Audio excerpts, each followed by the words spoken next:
Tenemos un invitado, Eduardo Gamarra, tengo entendido. Señor Gamarra, buenos días. Buenos días, ¿cómo les va?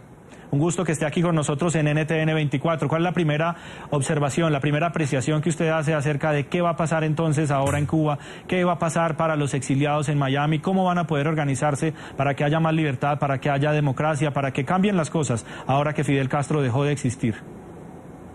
Bueno, mire, yo creo que es un error pensar que la muerte de Fidel Castro significa un cambio inmediato en Cuba. La transición en Cuba comenzó hace muchos años, que comenzó inclusive antes de que el señor Castro se enfermara, pero es una transición que ha venido en curso y que tiene ciertas etapas y que el gobierno del hermano de Fidel, el presidente Raúl Castro, ya ha venido implementando a lo largo y ancho de los últimos 10 años. Entonces, pienso que es importante entender eso, que la muerte de Fidel era algo que se esperaba, se anticipaba, y lo que ha hecho Cuba y especialmente Raúl Castro es planificar esa transición. Tal es así que él mismo ha anunciado su retiro para febrero del 2018. De manera que no creo que debamos esperar un gran cambio, algo extraordinario. Esto es simplemente parte de ese proceso de transición diseñado por los hermanos Castro y que ha venido siguiendo su curso. Pero sin embargo, al no estar quien ha sido la cabeza de la revolución cubana y quien seguía guiando, aún no estando en el poder, lo que era el camino de la revolución en la isla, pues se podría pensar que, pese a que usted dice que hay algún cambio que se va a dar y una transición, los principios deberían mantenerse, ¿o no es así? No, evidentemente, es decir, gran parte de lo que está tratando de lograr el presidente Raúl Castro, ¿no? Y lo que han tratado de lograr durante los últimos años, ¿no? En un contexto difícil, un contexto de una crisis económica profunda, de la cual de una u otra forma fueron rescatados primero por los subsidios venezolanos de petróleo y por un contexto internacional favorable, han intentado preservar los valores de la Revolución Cubana, ¿no? Con los que, pues obviamente, es precisamente ahí donde está el legado, el ícono de Fidel Castro, es precisamente ese legado ideológico de la Revolución Cubana. Y mantener eso en el contexto hoy de la globalización, la apertura hacia Estados Unidos, la gran penetración de capital extranjero que está siendo fomentada por el mismo gobierno de Cuba, va a ser difícil porque esas ideas de la revolución del año 59 y los 60, pues hoy en día son ideas que no voy a decir pasadas de moda, pero muy difíciles de sostener en un contexto donde las comunicaciones son tan amplias y donde ya es muy difícil aislar, aunque sea una isla, de lo que sucede en el resto del mundo.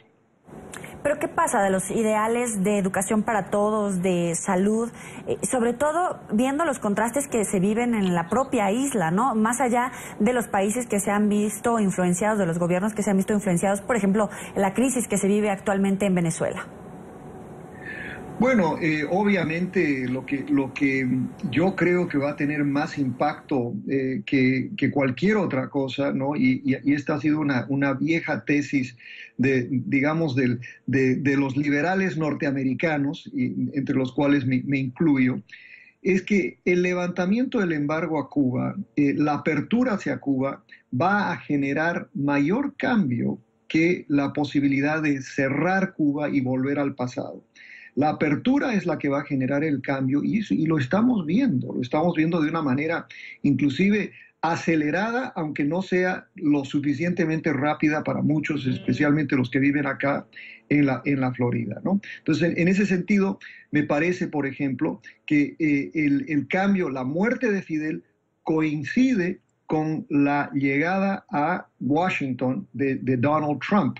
Y creo que ahí es donde vamos a ver ese choque, ¿no? Donde curiosamente el gobierno de Raúl Castro va a intentar continuar con la apertura y lo que entendemos va a hacer el señor Trump y su equipo es buscar retornar al pasado. Entonces, se van a encontrar estas dos posiciones, inclusive yo diría hasta paradójicas, ¿no? Volver al pasado es la posición del gobierno de Estados Unidos y avanzar en esta apertura a medias, que es la posición del gobierno de Raúl Castro. Señor Gamarra, vamos a pedirle que nos espere unos segundos, por favor, porque vamos a revisar de inmediato las declaraciones que acaba de entregar el presidente de Ecuador, Rafael Correa, con motivo de la muerte de Fidel Castro. Esto es lo que dice Correa hace algunos minutos desde Quito. Mira si tienes, no me gusta esa canción para la ocasión, gata, pero mira si tienes un Fidel que vibra en la montaña, un fusil, 5 franjas y una estrella. Anota para que te culturices un poco las canciones. Tantas canciones que le han hecho al gran Fidel Castro Ruz. Ya está junto al Che Guevara. Era ateo Fidel, ¿no? Pero los creyentes sabemos que está junto al Che Guevara y seguirá inspirando los procesos de liberación en nuestra América Latina, porque hemos avanzado mucho. Esta década es la década ganada para gran parte de América Latina, la región que más creció, más disminuyó pobreza, más aumentó equidad, pero falta muchísimo por hacer y necesitamos la inspiración de hombres inmensos como Fidel Castro y Ernesto Che Guevara, compañeros. Y otra noticia un poco mala, terremoto en Centroamérica, el huracán, aquí no me ha puesto cómo se llama el huracán, bueno, Otto, ¿verdad? Sí, el huracán Otto, y están algunos países muy golpeados. Señor Gamarra, usted acaba de escuchar al presidente Correa. Estas son declaraciones de hace apenas 1 minuto, 2 minutos desde Ecuador. ¿Necesita América Latina más hombres como Fidel y como el Che? ¿Usted comparte esa apreciación del presidente Correa? Mire, es que eso es lo interesante de todo lo que hemos vivido en los últimos 60 años, sin ir más lejos. Es decir, mire, fíjese, el legado de Fidel Castro es en parte lo que dice el presidente Correa. ¿Hubo una mejora en el sistema educativo? Probablemente. ¿Hubo una mejora en los sistemas de salud? Probablemente. ¿Se dieron avances en lo social? Probablemente, pero uno no debe olvidarse también de lo siguiente, que durante los últimos 60 años Cuba ha sido gobernada por 2 hermanos y un partido político que reprimió a la oposición, que fusiló a aquellos que estaban en desacuerdo con ellos, que creó un exilio masivo que aún continúa. Este año simplemente, si uno cuenta con la cantidad de gente que ha salido de Cuba, llegan a Estados Unidos. Este año nos han llegado por lo menos 40,000 cubanos que han dejado la isla, y eso en un proceso de apertura. Entonces yo creo que uno objetivamente tiene que analizar lo que ha sido el impacto de la Revolución Cubana. Sí podemos celebrar, digamos, esos logros, pero a un costo humano enorme. Y ese costo humano a veces yo creo que nuestros imitadores de la Revolución Cubana en América Latina no lo consideran y han tratado de emular, ¿no? Vemos la supresión de derechos en Venezuela, la tremenda crisis económica que sufre Venezuela tratando de imitar un proceso que económicamente también fue un desastre.